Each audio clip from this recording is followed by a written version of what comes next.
Channel को subscribe कीजिए, video को लाइक कीजिए, शेयर कीजिए।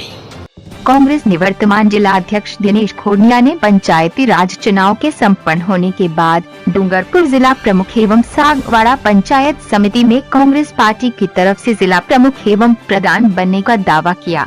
इस दौरान उन्होंने भाजपा पर भी निशाना साधते हुए आरोप लगाया कि भारतीय जनता पार्टी ने वागड़ की भोली भाली जनता को पैसों के दम पर अपनी ओर करने का बहुत प्रयास किया, लेकिन वे इस षड्यंत्र में कामयाब नहीं हो सके। आइए देखते हैं क्या कहा कांग्रेस निवर्तमान जिला अध्यक्ष दिनेश खोड़िया ने।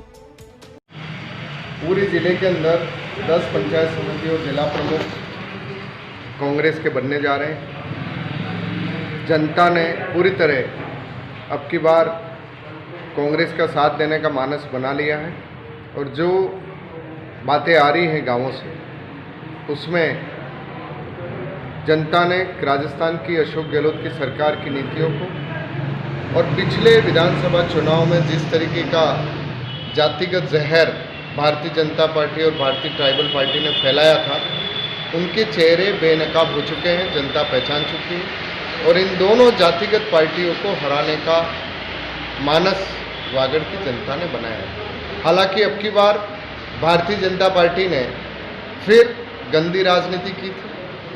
कुछ विपक्ष दलों को फाइनेंस भी उन्होंने किया है कि कांग्रेस हारे, कांग्रेस के वोटों को तोड़ने के लिए।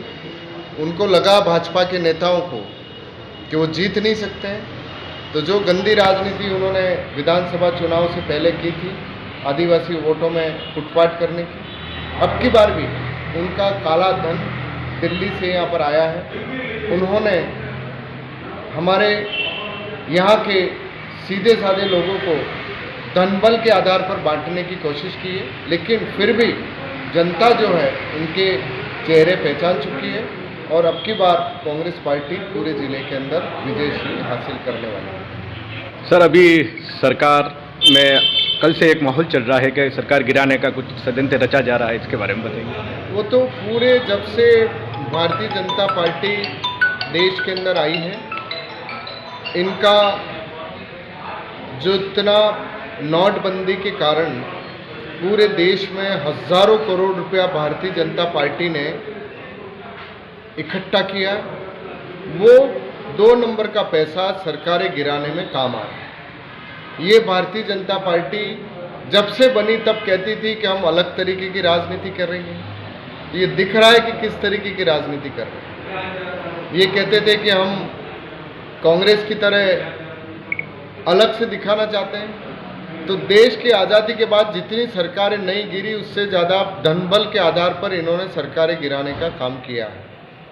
विधायकों को खरीदना, और कल जैसा माननीय मुख्यमंत्री जी ने बताया कि राजस्थान के कई विधायक गृह मंत्री के ऑफिस में जाके बैठे, इससे बड़ा दुर्भाग्य और क्या हो सकता है। तो निश्चित रूप से धर्मेंद्र प्रधान गृह मंत्री विधायकों को खरीदने के लिए मिठाई और सेव बांट रहे हैं, इससे बड़ा शर्मनाक घटना इस लोकतंत्र के लिए नहीं हो सकती। चुनी हुई सरकारों को गिराने का काम जो भाजपा के लोग कर रहे हैं, उससे ये लोकतंत्र खतरे में पड़ गया है और जनता इनका भी अच्छी तरह से पहचान कर चुकी है।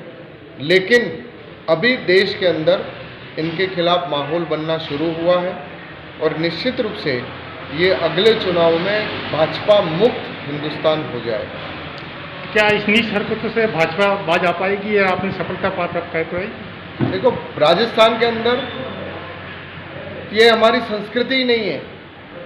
वसुंधरा जी हो, चाहे गुलाब जी हो, चाहे सब लोगों ने इस तरीके की बात की है कि राजस्थान के अंदर जो मोदी और अमित शाह जो कर रहे हैं वो यहाँ पर नहीं करने दिया जाएगा।